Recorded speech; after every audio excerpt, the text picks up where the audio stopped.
राजपूतवाडी शिवारामध्ये सामानवर रोडला जो प्रकार झाला त्यामुळे खळबळ उडाली. लोक लावा आहे असा प्रकारचा व्हिडिओ व्हायरल करतात सोशल मीडियावरती.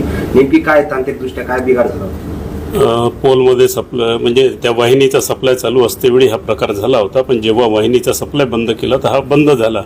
त्याच्यामुळे हा जो अर्थ होता जो जमिनीत येणारा तो मिळाला नाही त्या आणि रॉक पूर्ण खडकाळ असल्यामुळे मिळालेला नाही आणि त्यामुळे हा प्रकार झालेला आहे.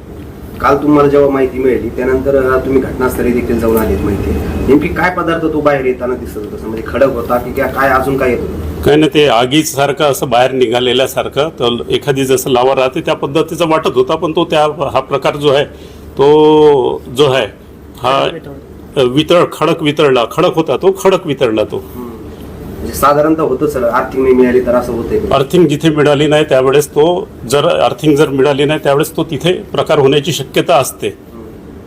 आता नागरिकांना काय आव्हान करायचं? नागरिकांना भीती म्हणजे भीतीदायक वातावरण काहीच नाही त्याच्यामध्ये, बस एवढं करतो.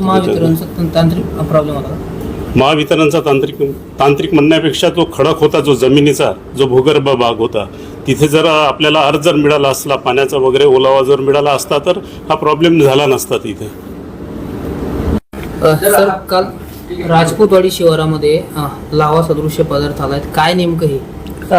ते व्हिडिओ व्हायरल झालेले आम्ही सुद्धा बघितले. त्या व्हिडिओची दखल घेऊन आम्ही तात्काळ अधीक्षक अभियंता महावितरण यांच्याशी संपर्क साधला आणि त्यांना या घटनेचं गांभीर्य लक्षात घेता तात्काळ तिथे टीम पाठवून आवश्यक कारवाई करण्यासंदर्भात सूचना केल्या होत्या.